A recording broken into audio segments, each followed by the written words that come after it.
you once said work can act like a drug for high achievers. You don't do anything else. It's that plain and simple. I signed up for it. I wanted more work. I wanted more cases. I wanted more hours. I wanted less sleep. I once had a vacuum cleaner wake me up, poking me in the head because I had collapsed behind my desk. I wasn't aware of the fact that I was a work addict. It's not a sustainable path to success. Something will go wrong. What was your history that led you to that point of burnout? When I got into the intensive care unit, literally saw him have a stroke in front of me. Shit, my boss just died in front of me. It's a wake-up call. Is it possible to really achieve at the top 1% level without this unhealthy obsession? Well, it's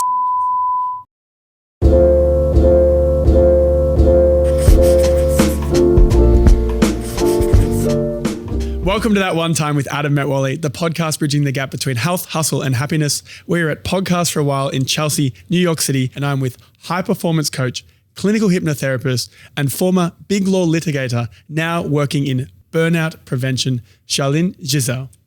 I'm so glad to be here. Thank you for coming on. So you once said work can act like a drug for high achievers. What belief directly explains how you go from being fueled by that drug to having a more sober relationship with work? And what would you do differently now you know how addictive it is? It's a great question. And perhaps to answer it, I need to take a bit of a step back. It may be the first time that your listener are actually hearing the concept of work addiction. Suddenly, about a decade ago, I suddenly wasn't aware of the fact that I was a work addict. It was through recovery and work rehab, if you may want to call it that I discovered that I had such an addictive personality. And what's particularly interesting about work addiction is unlike and very uniquely compared to other substances like drugs or like alcohol, it's not really a substance that is actually easy to avoid. So, for example, it's actually a substance that is promoted or even actually acclaimed by society. So if you are at a networking event with John and you know that John is a recovered former alcoholic, you are going to have the social decency not to offer John a drink or to understand if he doesn't want to have one. But let's say you're now at a networking event with Caroline and she's talking about getting her next promotion or her next big bonus. You are going to encourage her to have that next promotion or that next big bonus. Little do you know that perhaps Caroline is a recovered or a former workaholic. So it's important to understand that work addiction stems from a desire of recognition, often a bruised self-esteem that can be a source or explained by young childhood trauma, particularly the kind of trauma that you would have experienced between the age of 0 to 7, and especially if it's a big T trauma, right? So we have big T traumas, small T traumas. It's very common to see amongst high performers who've developed a work addiction some kind of trauma happening in their childhood. What's an example of a trauma leading to work addiction? I've never heard that before. So parents divorcing is very, very common. Why would that lead to somebody being addicted to work later on in their life? Because if you formed a belief that mommy and daddy didn't love you enough or didn't love each other enough, and that at one point when you were with daddy or when you were with mommy and you were in split custody, you felt unloved or abandoned or not given enough attention to, there may have been a part of you that would have looked for something else, be it another authority, be it the market, the law firm, the trading floor, to give you that kind of love through work and recognition. So in other words, you form a belief that your ego, your status will be growing when you grow professionally because you haven't received the love you wanted to receive from mommy or from daddy. So that's a very common example. And I'm not speaking of it from a place of, is it right or is it wrong? I'm speaking of it from a place of patterns, facts and data, having coached and worked with high performers for years and years and years, I've seen that pattern being very, very common. Another very common one is being bullied at school. So perhaps you were one of the kids that was a little chubbier, or you were bullied because you had a different hair color, or you had a different skin color, or you come from a different background, right? Any kind of reason, which is never a good reason to bully your child. There is never a valid reason ever to bully your child. But if you've been at the receiving end of that bullying, that can actually create a trauma whereby you believe that to be worthy of peers' attention and to attract friends, you need to be the one who is fill the gap, right? So often, particularly for young boys, that would translate in, I will be the one that makes the most amount of money because then I'll be respected. So I've had a lot of men, and this is really interesting psychologically, who were often the shortest in school, so not particularly tall men, who formed a trauma around that because they were bullied for not being very tall. And those are men that then made a shit ton of money to prove that they had higher status. And it's perfect. It makes perfect sense from a psychological. But it works. It works. It works. Of course it does. It tends to get them a girl that would probably be out of their league and gets them to show off at a club and buy the cars. Listen, the math are correct, right? Absolutely, it works. But does it forms residual trauma whereby you believe that your worth equates your paycheck?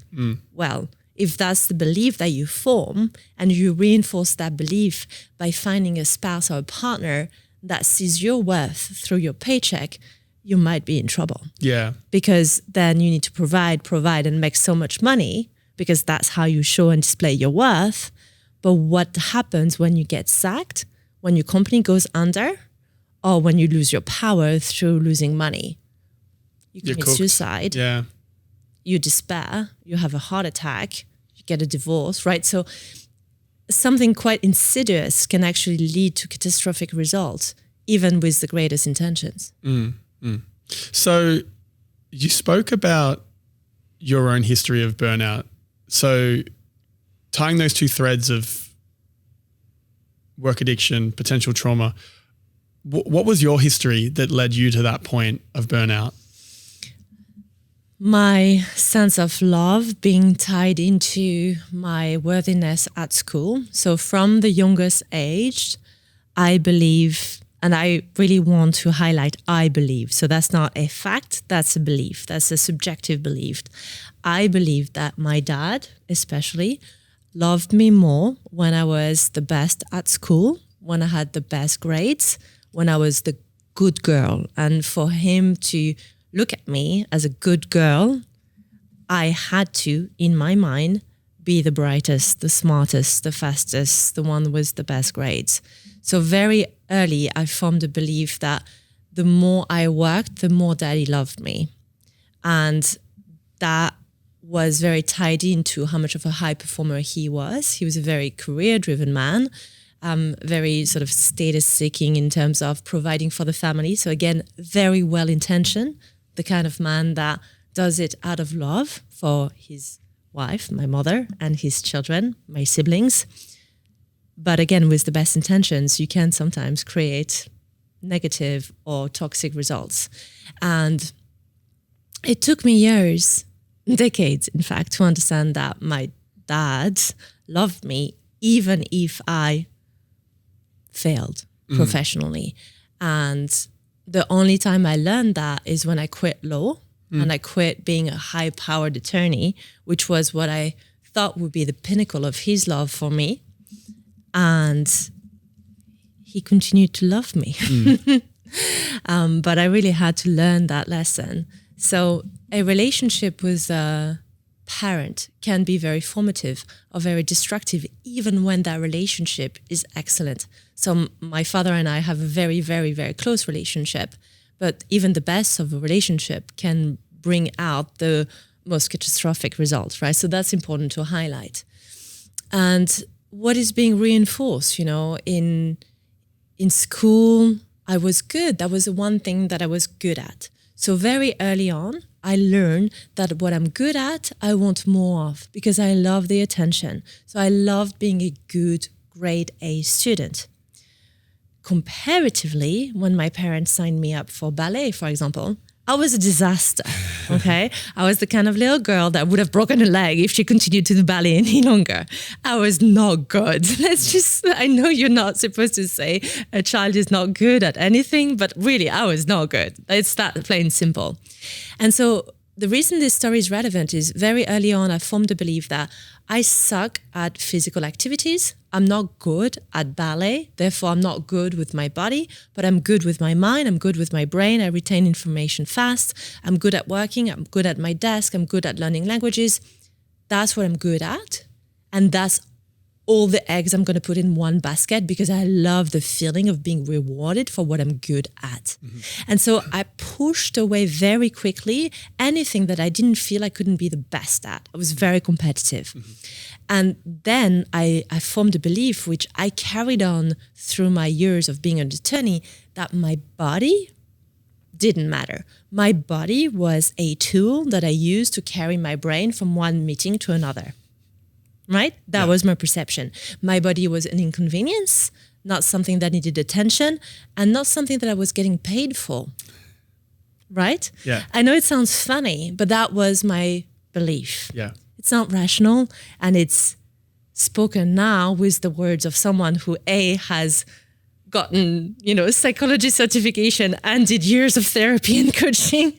So I can psychoanalyze my own traits and patterns. Of course, that's not what I believed at the time. I didn't have this conscious belief. It was an unconscious belief.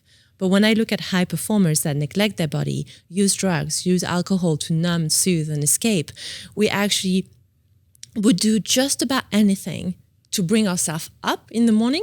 Stimulants, cocaine, alcohol, well, not alcohol, but anything that would bring you up. And then at night, we would use just about anything to put you down, so to numb you. Mm-hmm. And that would be alcohol, that would be any painkillers, any pills to put you to sleep.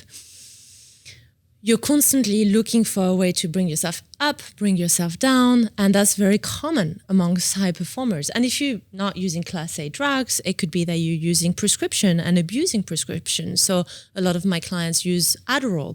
Even though they don't have diagnosed ADHD, they use it because they want this stimulating effect to do more work, to stay up at night, right? So I also learned those behavior or reinforced those behavior when I went to law school, because I very quickly learned that I don't get really good grades when I sleep, which was actually a mistake and a very bad belief to hold. But I learned instead that I get good grades when I don't sleep and study all night in the library and take whatever I need to take to stay up and perform the following day. So again, I played the game of how little can I sleep to squeeze in as much study as possible.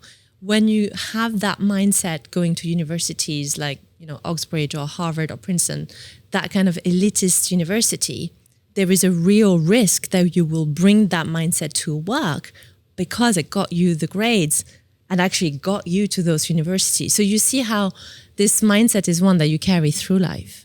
So would you say it's possible to achieve at these high levels if everyone else is on stimulants and you are not, though? Because it seems like it took a certain level of work to get to the next stage, which then the expectation is set that that's the baseline and everyone around you is doing the exact same thing.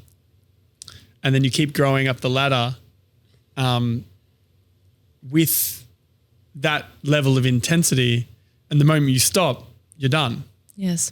I would say not only is it possible, but it's actually the only way. So the way I did it is not the way to do it. In other words, that way is the guaranteed highway to burnout, mental breakdown, physical breakdown. It's not a sustainable path to success. Something will go wrong. You can't take more stimulants forever. You can't take more sedatives forever. Like that method has a very short shelf life. If you're lucky and you're a unicorn, like maybe you can get away with it for, a few decades. Some rock stars do.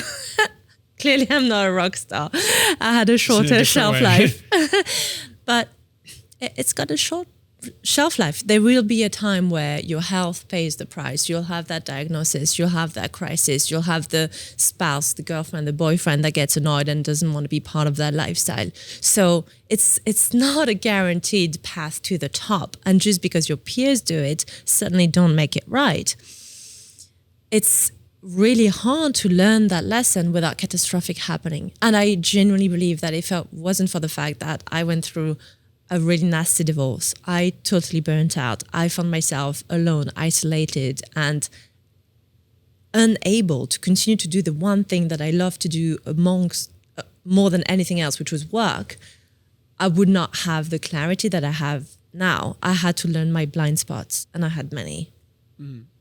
Okay, so what is an alternative solution then for somebody working in, let's use your example as big law, because I know quite a few people that are friends of mine that are in big law and they get completely destroyed.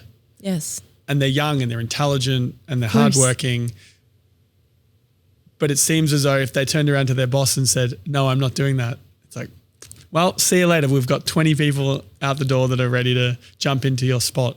Yeah, it's really tough. It's really tough. I mean, one of the first week I had working, I worked 110 hours. That's insane. I've never worked that in my life. But then you normalize it. You 110 hours. Yeah, do the math. It's scary.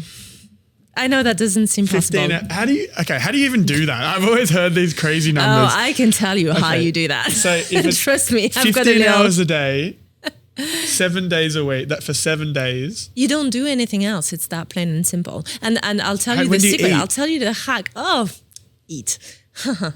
So you mostly don't do things that are not absolutely necessary. So sleep, you forego at least 1 or 2 nights during that week. So we call those all-nighters. I once had a vacuum cleaner wake me up by poking me in the head because I had collapsed behind my desk.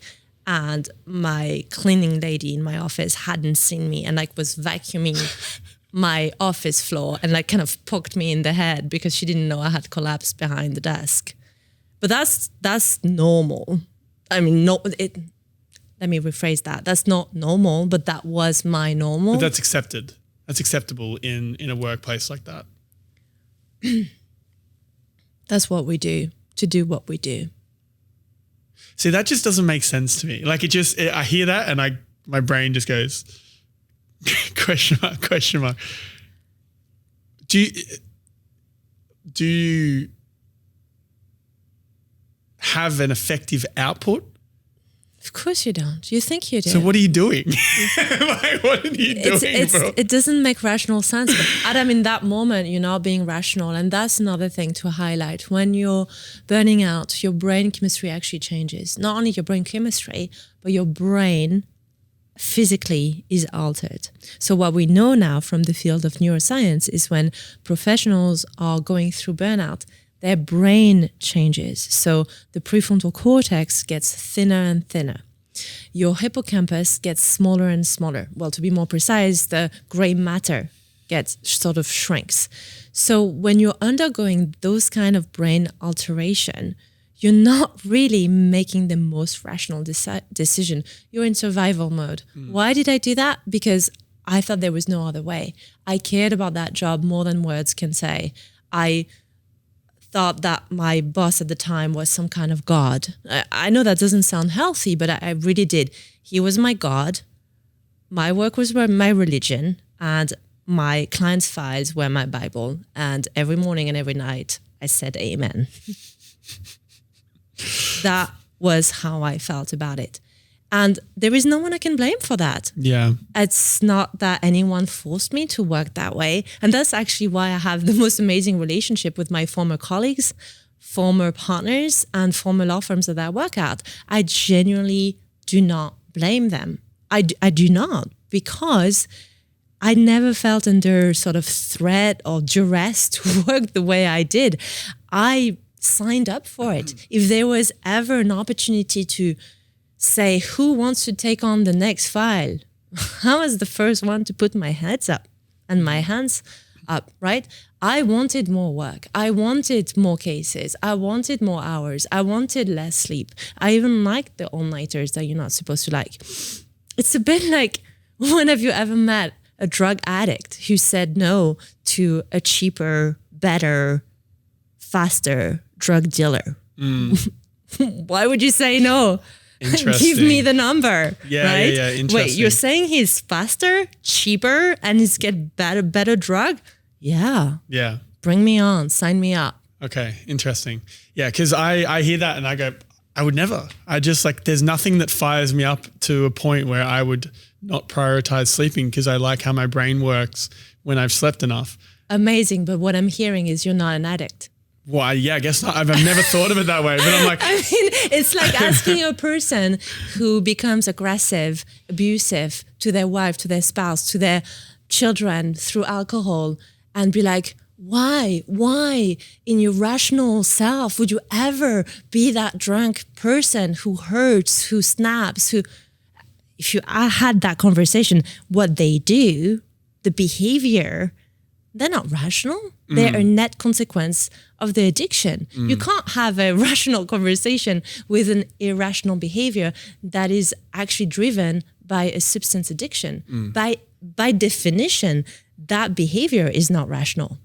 You're desperately looking to escape, to numb a feeling. So was I in my right mind? Absolutely fucking not, right? But that's the whole point. And that's why I say you have to treat it like work addiction, like addiction, because you are at that point an addict.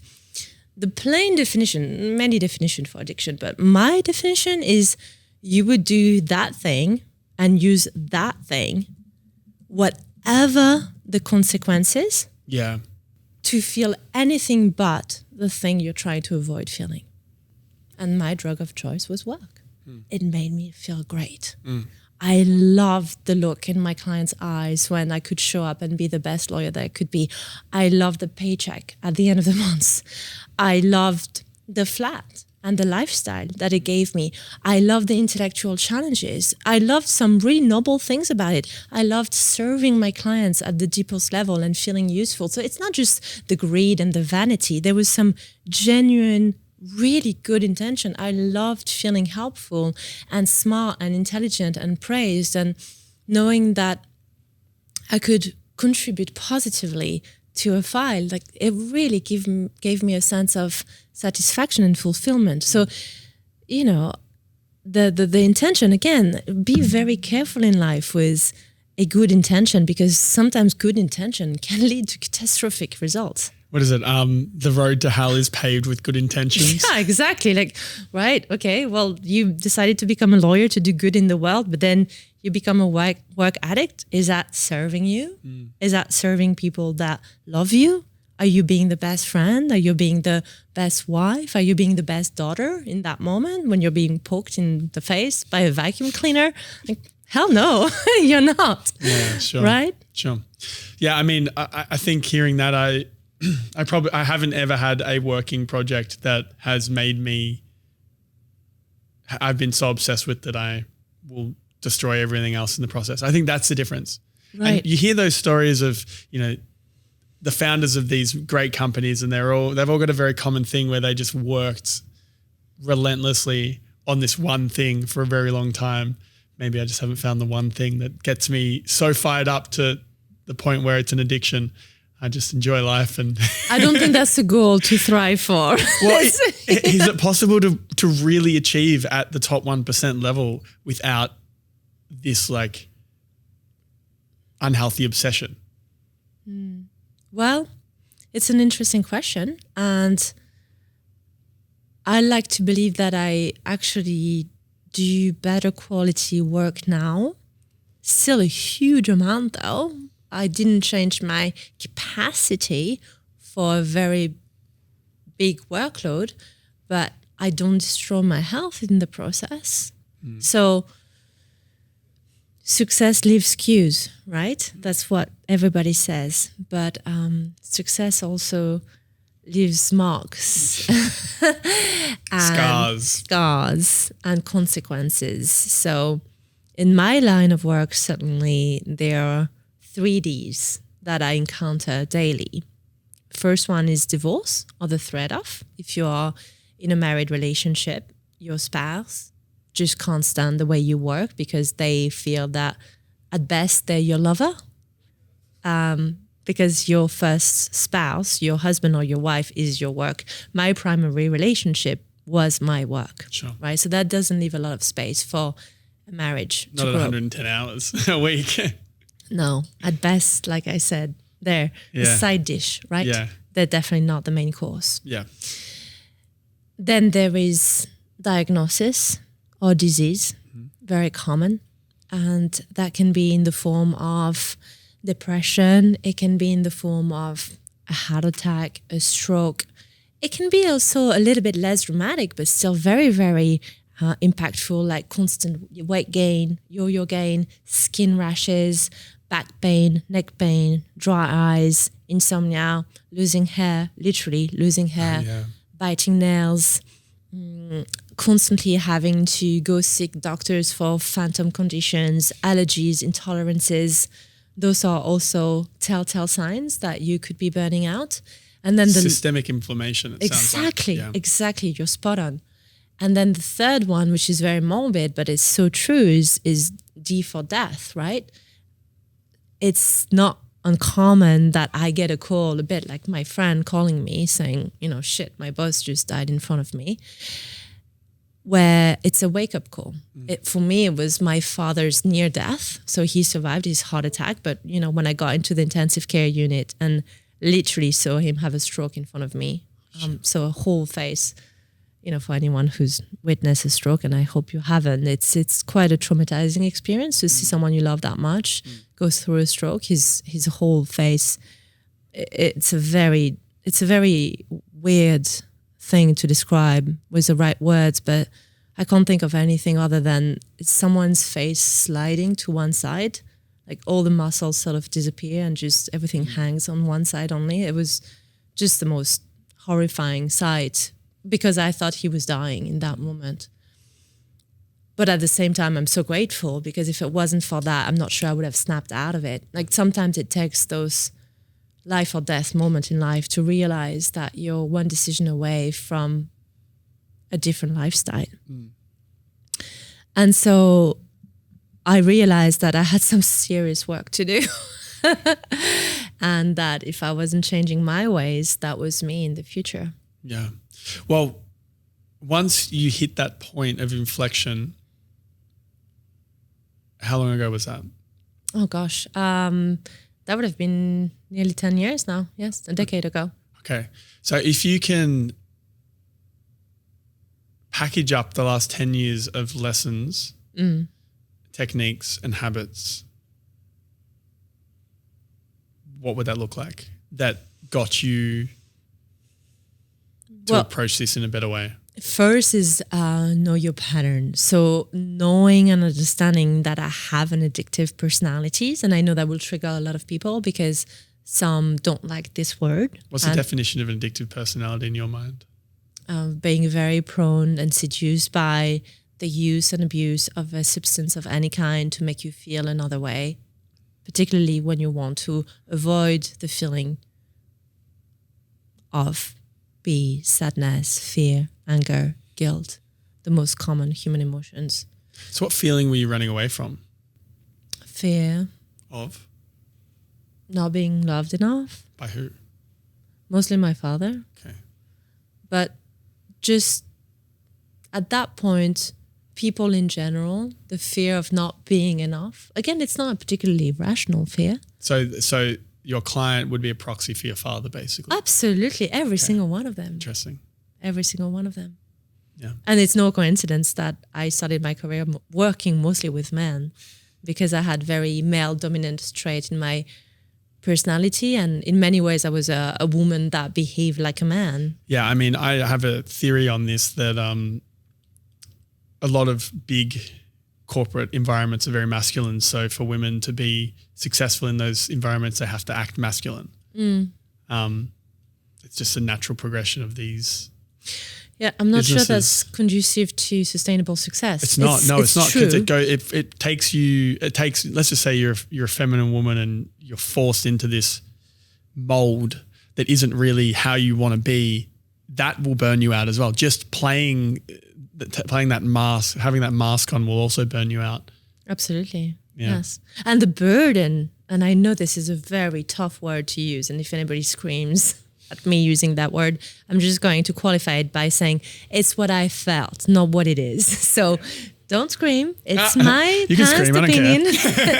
But what I perceived at the time as the burden of having to be a woman. What do you mean? Well,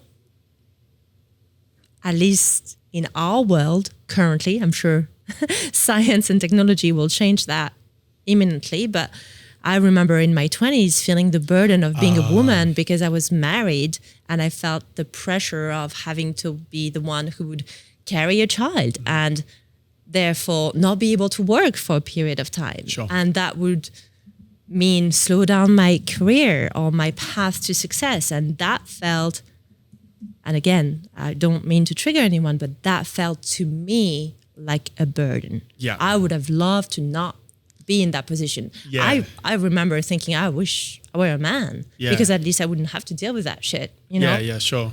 Yeah. That's Well, it makes sense. It's not rational, it's not right, but it's how I felt. You know, when a lot of friends or acquaintances at this time or juncture of my life were dreaming about getting pregnant, I was dreaming about getting promoted. And I couldn't really relate.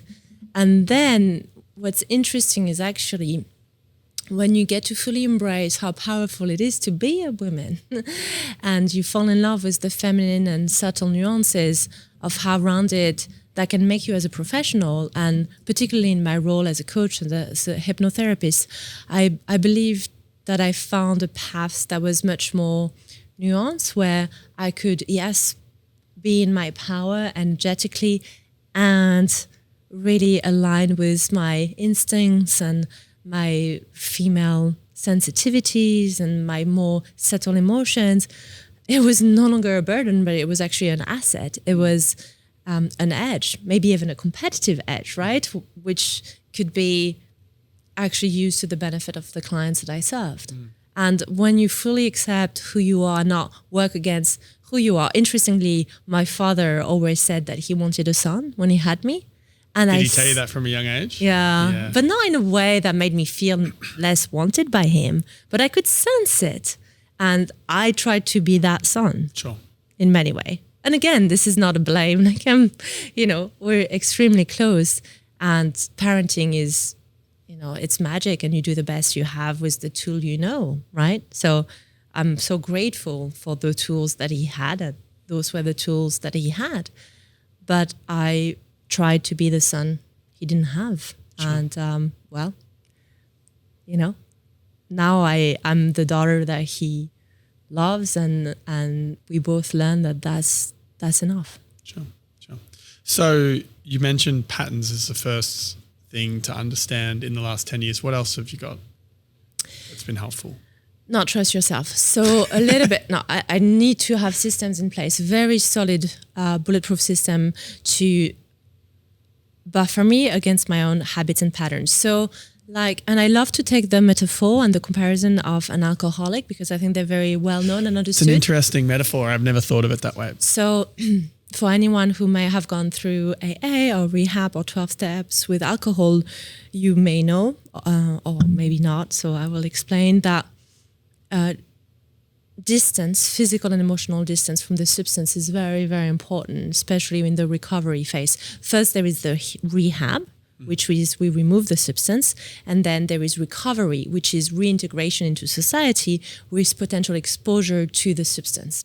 And for the recovery, not just the rehab, to be successful, it's important, especially in the first few months or weeks, to have exposure that is limited. So it would not be recommended to leave unattended bottles of your favorite whiskey or wine in the house. May seem obvious, but it's a good example. Yeah. In my world, how does that translate? It is not recommended to leave me with an unlimited Wi-Fi router and unlimited access to my laptop because I'll fucking work to death. I will. I know it sounds hilarious, but I'll sneak it in. I'll sneak it in. In the closet. No, I will. I have done it. I've hidden to work. I've hidden in bathrooms. I've hidden in places to sneak in one more email. I've lied about working, pretending to be doing something else. I've lied about going to the office, saying that I was going to meet a friend. Wow. Right? Those it's like an affair. It is. It is. Wow. But those are typical traits, right? So what do? I don't trust myself. I have a system. And one of the quick practical steps that I take is diarizing. So because I work with multiple time zones and I serve globally, I have clients at any given time in Singapore, Sydney, New York, Paris, London. Theoretically, I could work all the time. Sure, I understand that from the Australian and American time zone. Right. I'm about to go to bed and then exactly. the Australians start waking up. How do I make sure I don't burn out again? Because if you're prone to burn out, you are likely to burn out again. So again, there is burnout recovery, which is phase 1. It's the intervention. And then there is burnout prevention, which is making sure you don't burn out again. Mm-hmm. Okay. So what do? I literally put sleep in my diary, and it says in bracket, do not delete, exclamation mark, exclamation mark, exclamation mark. Because I know that would be the first thing that I would choose to sacrifice to fit in more work. Sure. Right? So it may sound like a very small boundary, but actually it's a very, very solid one, because it blocks my online calendar, so my clients cannot book me when I'm sleeping. It also stops my assistant from offering me into a meeting when she knows I'm sleeping. And it's the one thing that can't be moved. Other things, she knows I'm flexible, I color code different systems, so things can move, but sleep cannot move. Movement, which I was very prone to sacrifice, didn't do for years and years and years. Throughout the years I've become a runner, I also put in my diary, because I know that I'm very prone to not do it. I did things such as putting my running shoes in front of my coffee machine. Literally, like, you could not get to the coffee unless you tripped on the shoes, just so that I would put my shoes on to go for my run, because I knew I would always want the coffee, but I would not always want the run. So those are little tips and tricks when you know not to trust yourself to actually have sustainable habits. Yeah, this is what my calendar look like. I love it, right? I spend every Sunday blocking off. Okay, I'll plan out my week. It's not exact, but it's an ideal. It's a system. It's an ideal system of what I want to achieve, and whether I can actually do it in the week that I have. That's something that's become really apparent is I overcommit. Because you look at it and you're like, oh shit. And it's so tempting. How am I meant to do all of this? Well, I can't. You can't. I'll tell you a funny story. I don't know if it's funny or sad. I'll let you be the judge. I laugh at everything, so I find it funny. When I first met my now husband, I told him that if we were going on dates, I will send him a diary invite. I do the same thing. I love it. At first, I know it's a bit intense, right? You're just like, wow, really? Like a calendar invite for a date? But it makes total sense. The reason why is if you want me to show up and treat it with the level of importance that I want to treat it with, which is top importance, same level of importance as my biggest, most important client, I need it to be in my diary. Yeah. So for anyone listening, if you had a meeting with Jay or Katrina, and Jay and Katrina are your best, most important client, would you leave it to chance? Would you say, yeah, maybe at 10 a.m. on Tuesday, I'm going to show up for Katrina? Of course not. You would diarize it. You would find out if she wants it to be a team, a Zoom, where you meet, what time you meet, how you meet, what's the agenda, how long is the meeting, right? It sounds obvious. Yeah. Do you do the same for your dates, your girlfriend, your boyfriend, your husband and your wife? Yeah, my girlfriends in the past have learned to put time in my diary. Good. It's funny. It also, if I go on a date with somebody, even if it's a first date, I have this little joke where I'll put it in the calendar and I'll be like, what's your email? And they're like, what's for? And I just get this calendar invite. I think as a guy, it's easier for a girl to find it endearing, but I think a girl to a guy might be a little bit like, it's not as common. At least you know what you're getting up to. Yeah, that's right. I mean, I found with girls, they're like, oh, great, this guy's organized and he's actually put me in the diary. So it shows some like leadership. So I find it hilarious. With a woman, you get more of a control freak. It's like, whoa, hold on, and maybe a little bit, but that's okay. You know, it all balances out between. It's okay. I'm a control freak. It's fine. I mean, your husband. I met your husband on Friday, and he's got the twinkle in his eye that doesn't surprise me that you guys met at a yoga retreat. Well, he's the wise and grounded one. Yeah. I can see that. I can see that now. Yeah. We definitely learn. Well, I learn through him. He's probably learnt a lot through you too, don't I? Yeah. I learn balance. Yeah. From him and with him, and integration and just pace. You know, I can be a little bit intense. Sure. And he's very composed, very calm, very grounded. And that's really the type of energy that I needed in my life. So yeah. Nice. So systems, what else? Relationship. So I certainly don't mean to say that I have a magic wand and found the perfect pairing solution. Hardly. But I can tell you that I've made pretty large mistakes in the past. And because of my role, I'm privy to the most intimate conversations and the biggest secrets. So as a clinical hypnotherapist in particular, especially during a trance state, when you're not really speaking with your conscious mind, but your subconscious mind, you just open up and you have less filter, less intellectual filter. And so there is an incredible amount of intimacy and trust and connection that happens during those sessions. And my clients tell me the most sincere, but also dark, intimate details of their relationship, their heart, their heads, things they couldn't really confide into, even to a friend or even to a best friend, just because of the fear, right, of the judgment or the consequences. So that gives me a good sense of sort of psychological understanding of what works and what doesn't in terms of relationship, and a little bit of a secret hack maybe if you are prone to addiction of any kind. Choosing the right partner is about the most important decision that you can make in your life. I previously married someone who was an enabler, and I was an enabler for him too. There was a lot of toxic attachment, and we both fueled our different addictions. So what's the right partner look like? Ideally, a partner that you can be brutally honest with. One of the things that was most refreshing but also most vulnerable was being able to really show my dark side to my partner. And even at times when I thought I'm definitely going to lose him if he knows how messed up I've been with my choices and decision.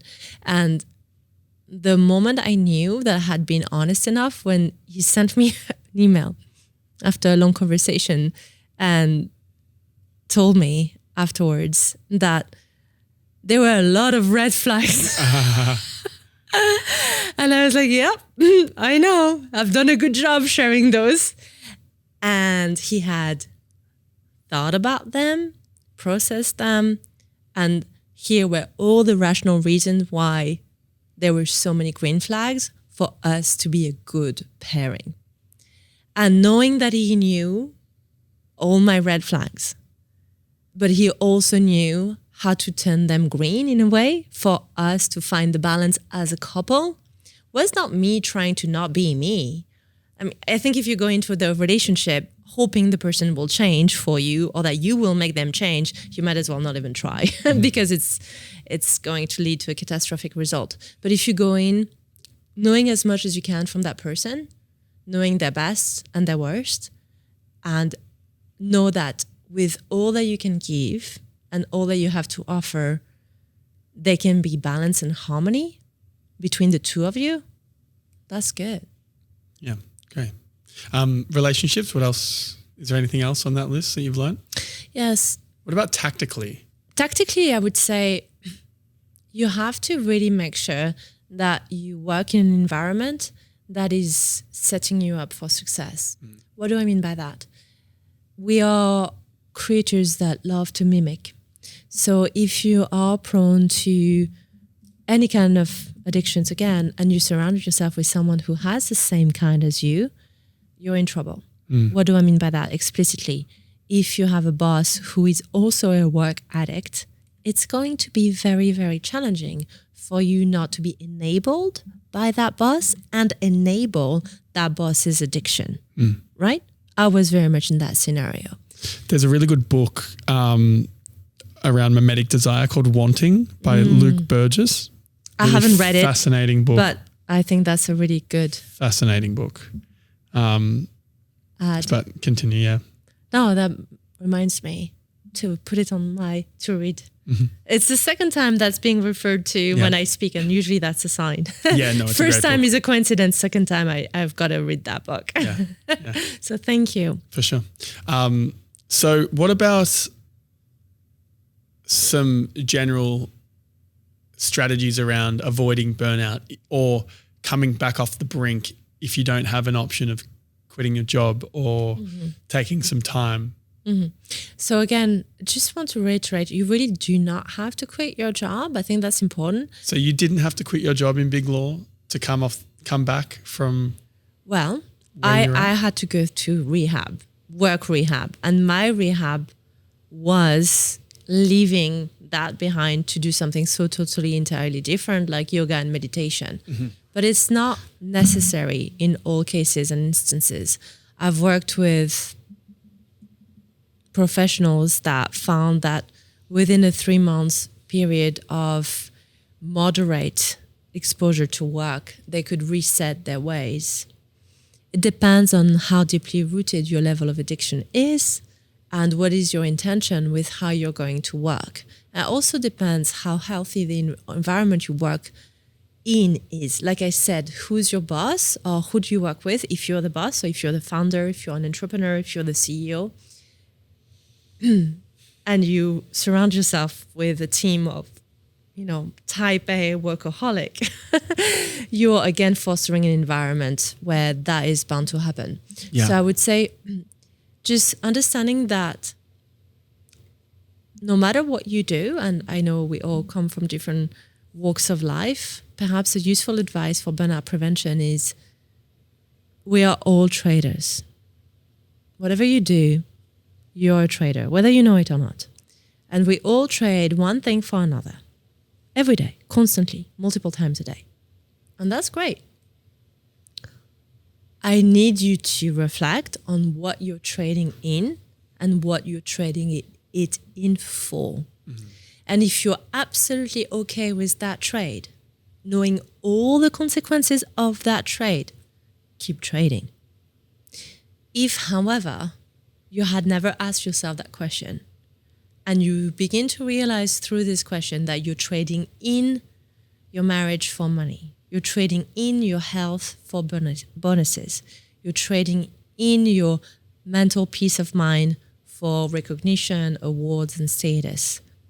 Just pause, reflect, and ask yourself, what could be a better trade?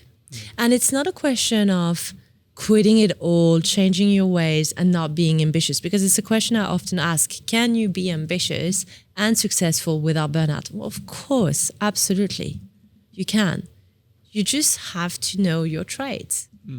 Before we wrap up on this segment, I want to get an understanding of your ideal tools and daily schedule while performing at a high level. What does that look like?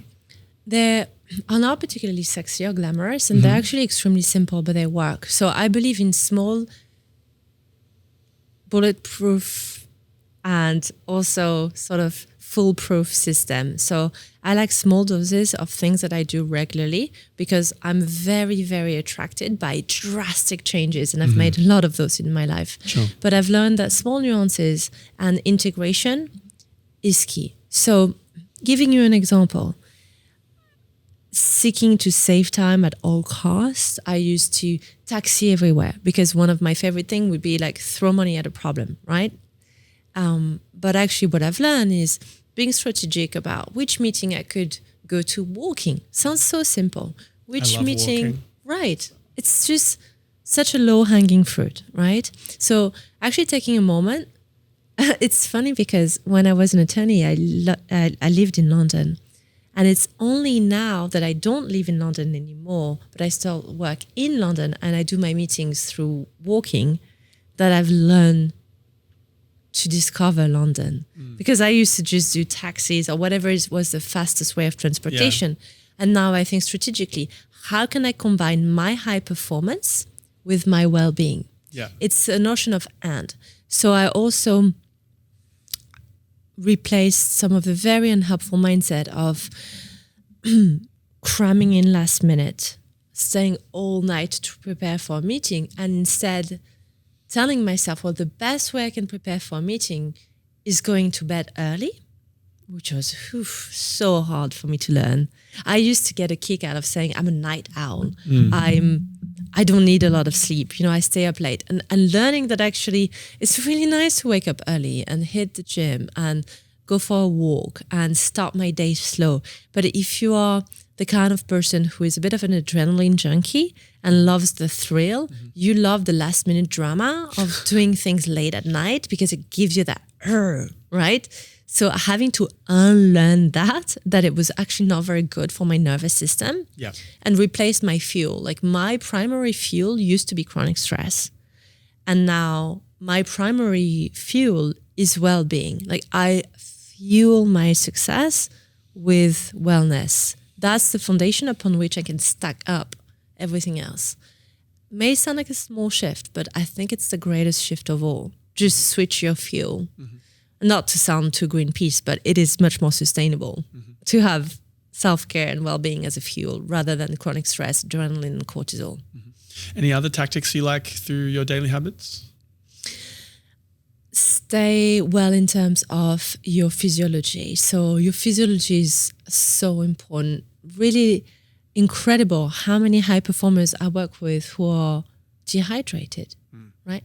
And I'm not talking just water, the quality of the water, your electrolytes, your magnesium, your salt. Good, right on cue. Making sure that you eat properly. I used to, snack on the go constantly or eat out of wrapped plastic bars.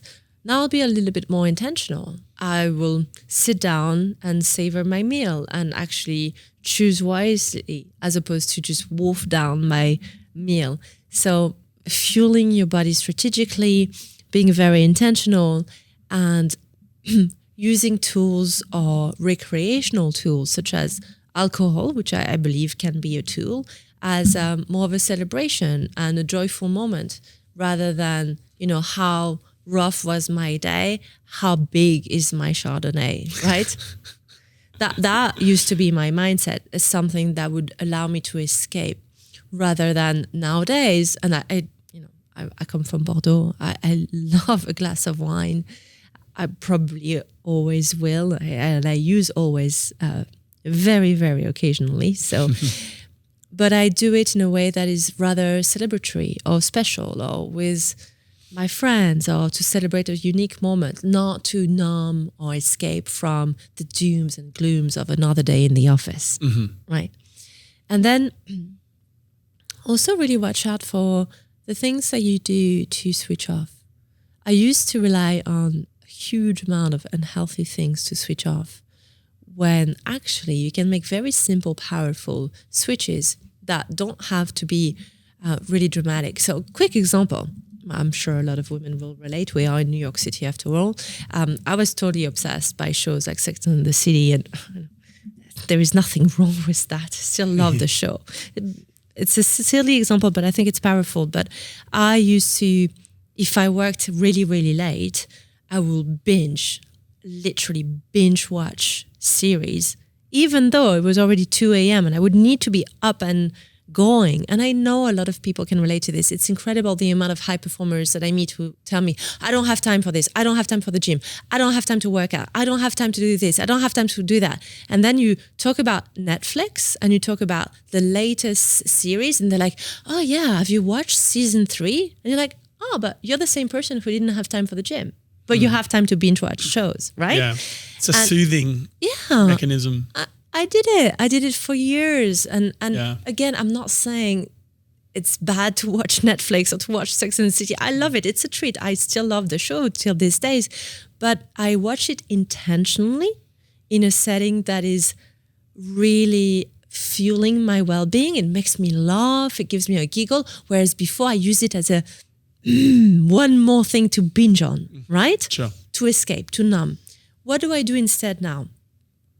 If I know I've had a really stressful day, or I've had a very tough interaction with a colleague, or I've had a really difficult intervention emotionally, I will really thrive to do something that I know is going to help me recover at a deep level. So as hard as it is, instead of watching my favorite show for an hour and a half, I may watch one episode followed by a meditation or a guided self-hypnosis recording, right? And I will do that intentionally to actually recover my nervous system, to make sure that I'm in rest and digest and not fight or flight, right? So little things like that can be profoundly transformational. Yeah. Wrapping up on this part, was there anything else that you like? Learning not to trust yourself. Again, really, I think this is so fundamental. Learning not to trust yourself because you know yourself. You know, self-awareness and knowing who you are and what are your patterns is actually the best way to change. Sure. Change begins and transformation starts when you know. Like what you don't know, you can't change. Sure. You mentioned previously that you were an insomniac. So what are your sleep techniques now to be a high-performing achiever and individual in a potentially corporate workspace while also getting a good 7 to 9 hours sleep? Yeah, so I'll give you an example, a very concrete example, which happened to me this morning and last night. So I'll tell you what I would have done before and I'll tell you what I do now. So working with multiple time zones, I had a 6 a.m. coaching call and a very long day because I also knew that after that, I had to make my way to the podcast studio to be present at 9:30 for a 2-hour recording, followed by another 2-hour recording. So I'll tell you what would have been my previous life. I would have crammed in last minute, stayed up until 2 a.m. last night, preparing for my coaching session, stressing the fuck out for all the recording, thinking that I was not going to be good enough, thinking about all the things that I could have done differently. By the time I would have calmed myself down, probably with wine, I would have binge watched a series. I would have maybe thrown in a couple of snacks, maybe a bit of a sugary snack, something to help me soothe the feelings, the anxiety, and then I would have felt on edge. I would have taken a sleeping pill just to knock me out, and I would have woken up groggy, wolfed down 3 cups of espresso, then felt jittery and anxious. And I would think that's how I do the best that I do, pump myself up thinking I can do this, I know hard, I can work through pain, and would have shown up, of course. What I did instead, I had the most relaxing and beautiful and enjoyable dinner with my friend, being fully present with the phone off because I didn't want to be interrupted. I intentionally made sure that I was in bed before 10 p.m. and resisted because I really wanted to go through the question that you sent me one more time and prepare. Well, I'm being honest. I genuinely even told my husband, I'm going to do just a bit of prep when I got home. And he was like, And I know what that means. And he was preparing his slip mask. And, that's why choose your partner wisely. Because in that moment, he didn't need to say anything. He just gave me that look and I knew exactly what that meant. Not that I'm expecting him to be my boundary, but it's so nice that he's part of my system. Yeah. And that was my prompt. I put away the laptop. I didn't even open it. I resisted the temptation. I made sure there was no work-related device in the bedroom environment. I actually took a nice bath. I drank a cup of chamomile tea, which I would have thought a few years ago was as boring can be. I thought my grandmother did that. I put a couple of drops of lavender oil on my bedside table because it really relaxes me, it soothes me. And then I listened to an 8-minute recording because I was really tired. And I took some magnesium because it really helps me to relax and it's pretty holistic. Which magnesium? I take a magnesium that has different strain from Bioptimizer. So really, really good one because I'm sensitive to different strain of magnesium and I have a sensitive digestive system as well. Sure. So know your strains. Just that's quite important. And then I actually did something that would have been unthinkable, but I woke up earlier than I would have, stretched, didn't rush, had a calm morning, did my preparation in a relaxed state, showed up to my 6 a.m. happy and relaxed, and even strategically made sure that my commute this morning involved walking. So I intentionally didn't use the most efficient taxi and got off sooner to have my walk-in so that I'll be oxygenated and well rested and energized. So you see, like a life before, life after. Would I have showed up for my clients at 6 a.m.? Yes, but I'm not in the same state. I'm well now. I would have been unwell before.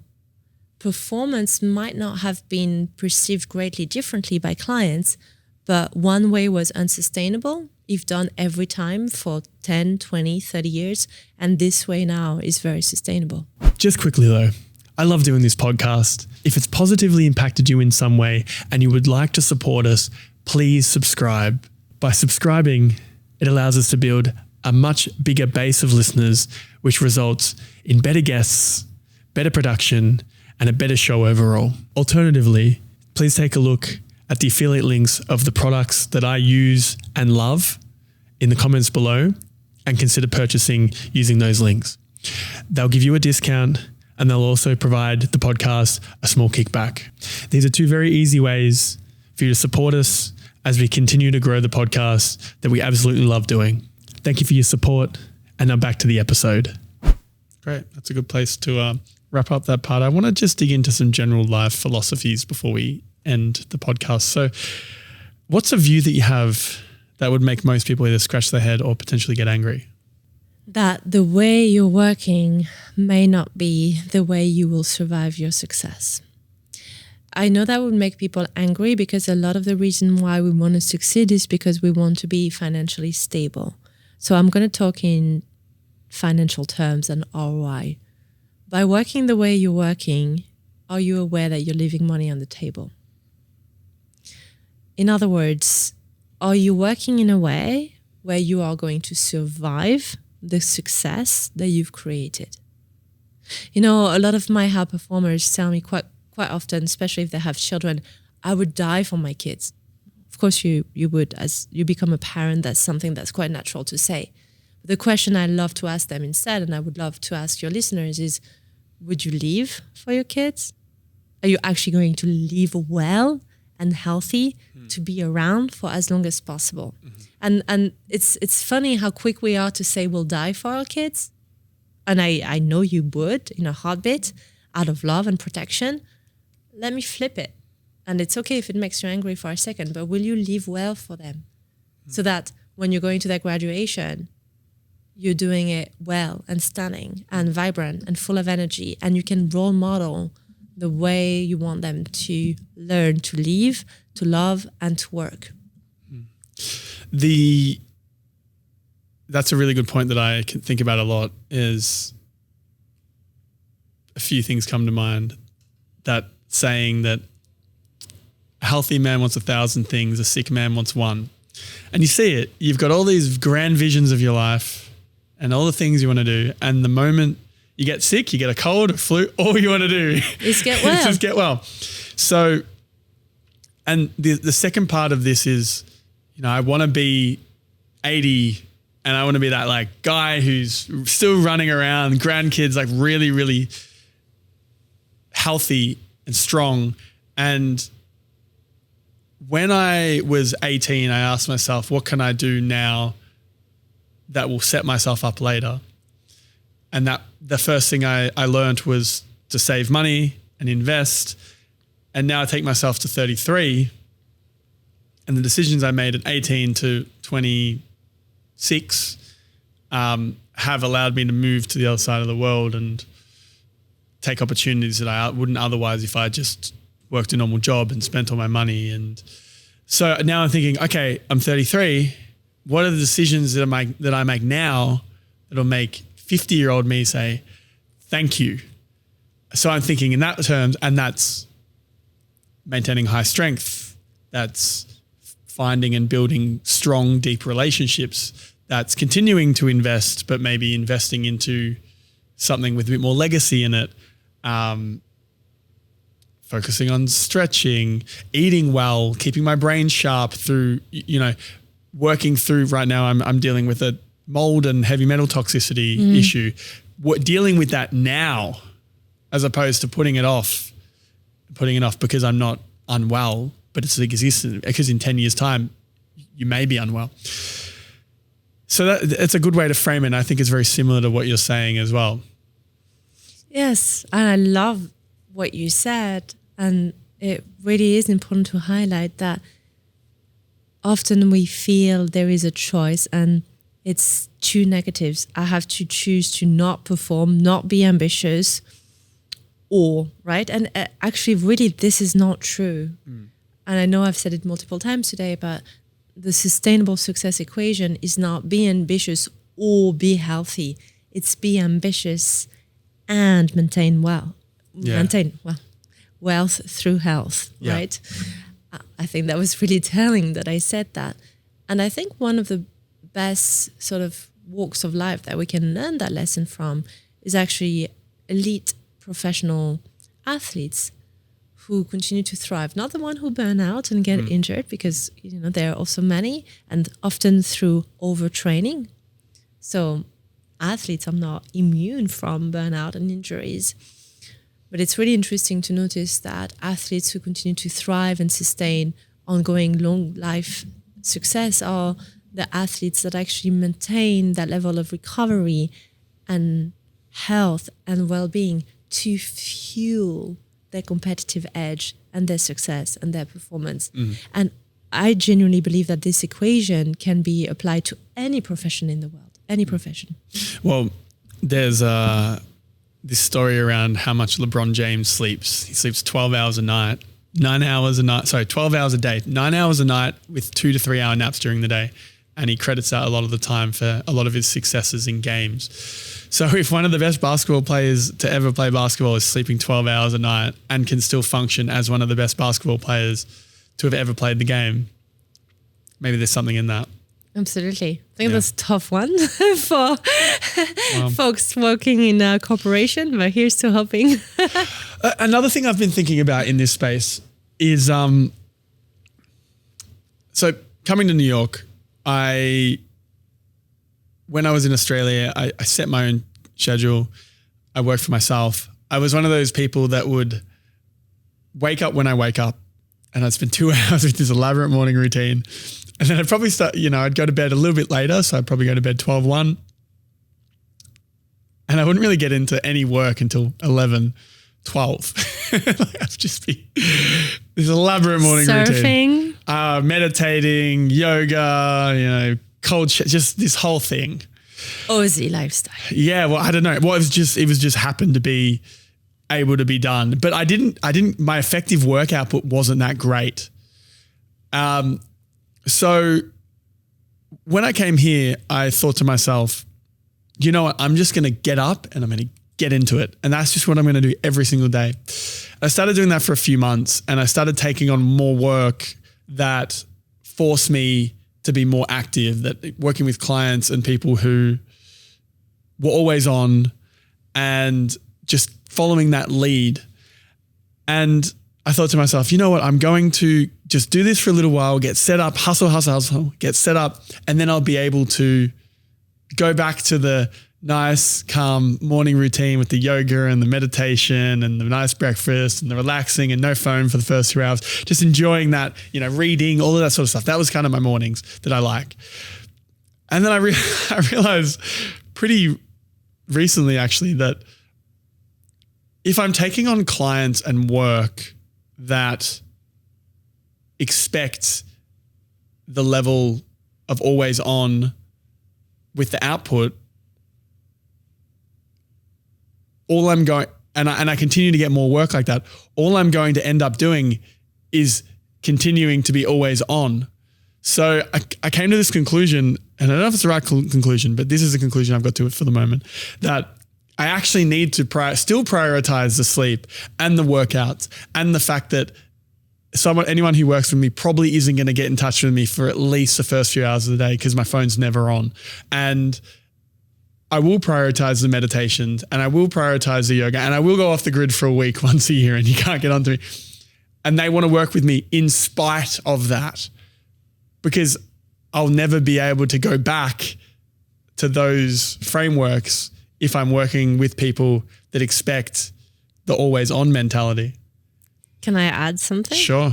Perhaps them deciding to work with you is not in spite of that, but maybe even because of that. Because that they see and they thrive to a role model. And I'll tell you why I say that. I work with financiers on Wall Street who have the hardest, most demanding, busiest schedule. And when I tell them twice a year, I'm off to Bali to meditate, or I'm off to Thailand to do yoga for 10 days, and during this period, I will not be available, I've never had one turn around and say, I'm sacking you right here, right there. Yeah. Never. They look at me with big eyes and they say, man, that's one day what I hope I can say I do. They get tremendous amount of respect from it. They absolutely respect my boundaries and they find it inspiring. And I don't think they would trust me more if I told them I work all the time, 24/7 a day. Well, maybe not as a burnout prevention right? coach. It's just slightly off brand. You say that, but isn't everybody's brand to deliver to the highest level of service possible? Isn't that the definition of what a brand does? Like serve your client at the highest level possible across any industry. I mean, depends on what the brand is. Which brand wants to deliver failed work or mediocre product? Well, I mean, I'm not necessarily saying a mediocre product. I think I understand the point you're making, but for your specific case, the positioning of you as a person kind of is not surprising that you are going away for a 10-day yoga retreat, Yeah. Well, okay. So let's switch industries and let's take something which may not seem related, which is someone who would actually save lives, right? I worked with a surgeon and he was on the brink of burnout, which is why he started to work with me. And he actually decided to set sail, quite literally, on a mini cruise and to just go and sail and be uncontactable, to recharge his battery, recover from burnout. He's not a health coach. He's not a burnout advisor. He's a surgeon. Do you know how much better he was as a surgeon when he got back from that trip that has nothing to do with doing surgery? Yeah, I can imagine. Right? So isn't that true for about anyone? But do you have to hustle and earn your stripes before you can get away with doing something like that? That's an excellent question. And I believe that you can earn your stride while doing something like that. Okay. If you integrate it. And I'm not suggesting that any person who's just launched their business go after a meditation silent retreat for 3 months. That, there's seasons. There's seasons. I like the idea of exactly. seasons. There's seasons of hustle, and then there's seasons of rest. If you just launched and you're a founder, like going to meditation retreat for 3 months, it may not be on point or on brand unless you're working in burnout prevention. Exactly. Then give me a call. I'm hiring. Yeah. But otherwise, just think about pacing. What does it take? And maybe for you, it's not selling a boat or doing meditation in the morning. Whatever it is, what is the one thing that is part of your system that makes you do the best you can for whomever it is you want to serve? Yeah. What's one of the biggest things over the last 2 years you've changed your mind on? Motherhood. Oh, yeah. Tell me about that. How old are you? 37. 37. You're pregnant? I am pregnant. Yeah. First child? Yes. Okay. Yeah. Well, first biological child. I was a stepmom. Okay. But yes. Yeah. Okay. Well, go on. It definitely does not feel like a burden anymore being a woman. It doesn't come without fears, of course. I'll be honest, but I'm so happy that I can be a mom and continue to work. And actually bring on a son. Boy to this life and help him build this understanding that he can be successful and brilliant and really good at what he does while staying well. If there is one lesson I would love to have the opportunity to teach my son, that would be it. And I've worked with so many fathers and sons and healed my own daughter-father trauma. The best ultimate way to continue on that journey is to now give that legacy. And it was not a done deal. Even my husband said, "You were pretty hard work when it came to the topic of motherhood." It's like, yeah, I know, but at least I was honest. Babies was not something I ever thought I would, fantasize about earlier on in my life, and now it's interesting that it's become part of my profession. Most, if not all, certainly most of the women specifically who come to see me for burnout prevention or recovery are very, very often navigating infertility or struggle with their fertility, particularly in our age bracket, 35 plus to 45, when you haven't had a biological child yet and you're trying to conceive, and you're in that season of your life where you're trying to conceive while working really, really hard. Yeah. It can be very challenging. And it's interesting to understand that when you burn out, you are mostly in fight or flight mode. And when you're resting, you're in your rest and digest and reproduce. Really highlight and reproduce. I didn't understand that, but burning out and being in burnout mode is not conducive of being fertile and being able to conceive, right? It's really taken a toll on a woman's body when you're working around the clock. And I'm certainly not saying it's impossible and you can work really, really, really hard and conceive. But what I've learned is, I've built a very successful business. I work a lot. I still work very hard. I am still very ambitious and believe that I always will be. And I conceived. And to me, that's... Did you conceive naturally or with IVF? I conceived naturally. Yeah. And I wouldn't have, if it wasn't for the fact that I healed my work addiction and my burnout. And there were some severe obstacle in the way. In fact, even my thyroid doctor told me that they didn't think that I could conceive because of how badly my thyroid had been affected by my burnout. And it's where the cold plunges are not helpful either. You've got to be really careful with those. And that's the thing, right? When you're at IPE,